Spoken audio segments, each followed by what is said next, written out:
Nesse caso, para aqueles que não gostam do presidente Bolsonaro, não gostam do Lula, mas que têm uma caída para o lado do presidente Bolsonaro, qual razão os senhores diriam para esse eleitor indeciso, uma razão apenas, para votar no presidente Bolsonaro, assim como os americanos fazem? Eu diria que o presidente Bolsonaro é o melhor presidente da nossa história. Hoje ele resgatou, até vou usar umas frases aí do meu amigo Jorge, né? Nós temos comentado muito sobre isso. O presidente Bolsonaro resgatou a bandeira, resgatou o patriotismo dos brasileiros. Aquela bandeira jogada no lixo, queimada, pisoteada. O brasileiro não tinha mais aquele amor pela pátria como tem os americanos. Então, ele resgatou isso. Hoje, eu vejo, inclusive no Nordeste, que abri muitas lojas lá, as pessoas com a bandeira no seu apartamento, na sua casa, vestindo verde e amarelo. No sábado, antes das eleições, o que nós vimos, eu e o Jorge, lá em Joinville, talvez tenha sido a maior manifestação da história do mundo.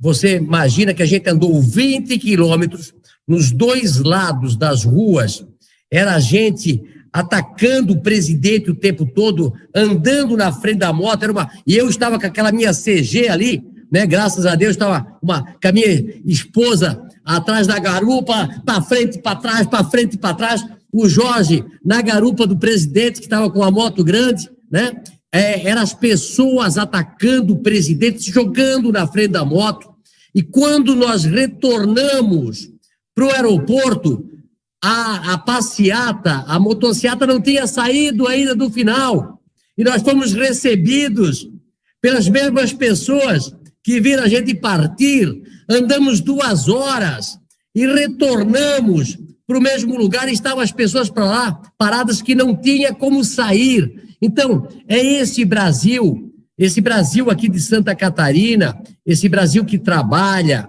esse Brasil que acredita no nosso país, que nós temos que levar, sim, para o Nordeste e dizer: vocês aqui têm um povo maravilhoso, uma terra maravilhosa, nós precisamos libertá-los desses governos que querem a miséria de vocês, que querem ter vocês como escravos. Nós precisamos pegar que todos os empresários brasileiros façam como eu, levar as empresas para lá, porque as pessoas querem sim morar na sua cidade, morar no seu estado, eles estão acostumados, eles têm que vir para Santa Catarina, porque aqui nunca a esquerda venceu.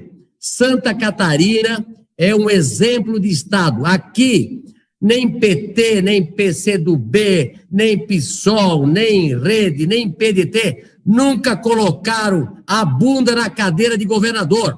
Aqui é geração de emprego, aqui as pessoas trabalham para fazer o melhor para a sociedade. Lamentavelmente, a esquerda quer o caos. Quanto pior, eles só vivem no caos, né? Eles vivem no caos. Eles não sabem. Tem uma frase que eu gosto muito, que é: tão pior contra a corrupção é a incompetência. Eu até acho que a incompetência é pior que a corrupção. Pior do que as duas é a ideologia comunista. Lamentavelmente, tem candidato que tem as três. Não tem como dar certo um Estado, um país que erra, põe um candidato que é incompetente, ou corrupto, né, ou comunista. Então, eu acho que o povo brasileiro deveria olhar para Santa Catarina e ter Santa Catarina como exemplo para o seu Estado, e aí sim eu tenho certeza que nós vamos ter outro país. Senador. Ana, se a redução de impostos histórica no Brasil não for suficiente para votar no presidente Bolsonaro, se defender a família tradicional, não for suficiente, se impedir a erotização dos nossos filhos na escola não for suficiente, eu tenho uma filha de 10 anos, se combater as drogas e apreender drogas historicamente como o governo Bolsonaro não for suficiente para você votar no presidente Bolsonaro, se a produção do agronegócio de comida para nós brasileiros e para o mundo não for suficiente, se a transposição do Rio São Francisco não for suficiente, Se o lucro das estatais, que davam 30, 40 bilhões de prejuízo, e hoje dão 150, 180 bilhões de lucro para o Brasil, não for suficiente, se nada disso for suficiente, eu diria a cada um dos brasileiros: o próximo presidente, Ana, vai indicar 2 ministros para a Suprema Corte.